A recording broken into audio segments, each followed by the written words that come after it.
സൃഷ്ടാവായ ബ്രഹ്മദേവൻ പോലും ഭഗവാൻ ശ്രീകൃഷ്ണന്റെ മുന്നിൽ പകച്ചുപോയ ആ അത്ഭുത കഥ വെറുമൊരു ലീലയിലൂടെ അനന്തകോടി പ്രപഞ്ചങ്ങളെയും ആയിരക്കണക്കിന് കൃഷ്ണരൂപങ്ങളെയും ഒരേ നിമിഷം കാട്ടിക്കൊടുത്ത ആ മായ കണ്ണന്റെ വിസ്മയിപ്പിക്കുന്ന ചരിത്രം. സ്വന്തം സൃഷ്ടിയിലുള്ള അഹങ്കാരം ബ്രഹ്മാവിന് നിശേഷം നഷ്ടമായ ആ നിമിഷം എന്താണ് അന്ന് വൃന്ദാവനത്തിൽ സംഭവിച്ചത്? ശ്രീകൃഷ്ണൻ വൃന്ദാവനത്തിൽ ഒരു കൊച്ചു പൈതലായി വളരുന്ന കാലം തന്റെ കൂട്ടുകാരായ ഗോപാലന്മാരോടൊപ്പം പശുക്കളെ മേച്ചും യമുനാ തീരത്ത് കളിച്ചും ചിരിച്ചും ഉല്ലസിച്ചും കൃഷ്ണൻ ദിവസങ്ങൾ തള്ളി നീക്കി. ആ ലളിതമായ ജീവിതം സ്നേഹം കൊണ്ട് നിറഞ്ഞതായിരുന്നു. ഈ കാഴ്ച ബ്രഹ്മദേവൻ കാണുന്നുണ്ടായിരുന്നു. അദ്ദേഹത്തിന്റെ മനസ്സിൽ ഒരു സംശയം തോന്നി. സാധാരണക്കാരനായ ഈ കൊച്ചു ബാലനാണോ സാക്ഷാൽ പരബ്രഹ്മം? ഭഗവാൻ ശ്രീകൃഷ്ണനെ പരീക്ഷിക്കാൻ ബ്രഹ്മാവ് തീരുമാനിച്ചു. ഒരു നിമിഷം കൊണ്ട് തന്റെ ദിവ്യ ശക്തി ഉപയോഗിച്ച് ബ്രഹ്മാവ് എല്ലാ ഗോപാലന്മാരെയും പശുക്കിടാങ്ങളെയും മോഷ്ടിച്ച് ഒരു രഹസ്യ ഗുഹയിൽ കൊണ്ടുപോയി മാന്ത്രിക നിദ്രയിലാക്കി. ഇനി ആ കൊച്ചു കൃഷ്ണൻ എന്ത് ചെയ്യുമെന്ന് നോക്കാമല്ലോ എന്ന് ബ്രഹ്മാവ് കരുതി. എന്നാൽ വൃന്ദാവനത്തിൽ യാതൊരു മാറ്റവും സംഭവിച്ചിരുന്നില്ല. എന്നാൽ കൃഷ്ണനും വിഷമിച്ചിരുന്നില്ല. ആരെയും തിരിഞ്ഞു പോയതുമില്ല. പകരം ആ നിമിഷം തന്നെ ഭഗവാൻ സ്വയം അനേകം രൂപങ്ങളായി വികസിച്ചു. കാണാതായ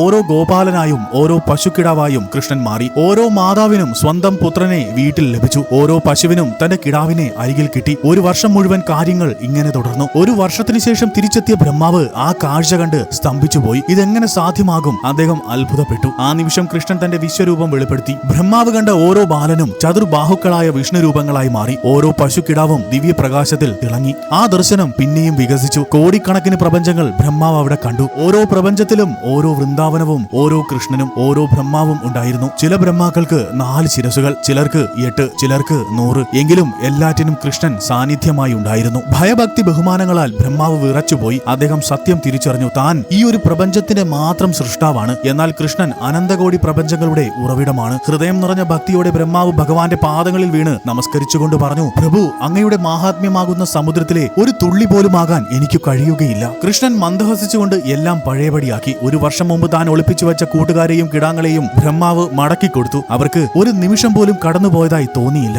അതുകൊണ്ടാണ് പറയുന്നത്, ബ്രഹ്മാവിന് പോലും കൃഷ്ണലീലകൾ പൂർണ്ണമായി മനസ്സിലാക്കുക പ്രയാസമാണ്. എത്ര വലിയ അറിവോ അധികാരമോ ഉള്ളവരായാലും അഹങ്കാരം പാടില്ലെന്ന വലിയ പാഠമാണ് ഈ കഥ നൽകുന്നത്. പ്രപഞ്ച സൃഷ്ടാവായ ബ്രഹ്മാവ് പോലും തന്റെ ബുദ്ധിശക്തിയിൽ അഹങ്കരിച്ചപ്പോൾ ഭഗവാന്റെ മായയ്ക്ക് മുന്നിൽ പരാജയപ്പെട്ടു. ഓരോ ജീവജാലമായും സ്വയം മാറി കാണിച്ചു തന്നതിലൂടെ ഭഗവാൻ എല്ലാത്തിലും വസിക്കുന്നുവെന്ന സർവ്വവ്യാപിയായ ചൈതന്യത്തെ കൃഷ്ണൻ വെളിപ്പെടുത്തുന്നു. മനുഷ്യ സഹജമായ യുക്തി കൊണ്ട് അളക്കാൻ കഴിയാത്തതാണ് ഈശ്വര ലീലകളെന്നും പൂർണ്ണമായ സമർപ്പണത്തിലൂടെയും വിനയത്തിലൂടെയും മാത്രമേ സത്യം തിരിച്ചറിയാൻ കഴിയൂ എന്നും ഈ കഥ നമ്മെ പഠിപ്പിക്കുന്നു. ഭഗവാൻ ശ്രീകൃഷ്ണന്റെയും ബ്രഹ്മാവിന്റെയും ഈ കഥ നിങ്ങൾക്ക് ഇഷ്ടമായാൽ ലൈക്ക് ആൻഡ് സബ്സ്ക്രൈബ് ചെയ്യൂ. രാധേ കൃഷ്ണ, രാധേ കൃഷ്ണ.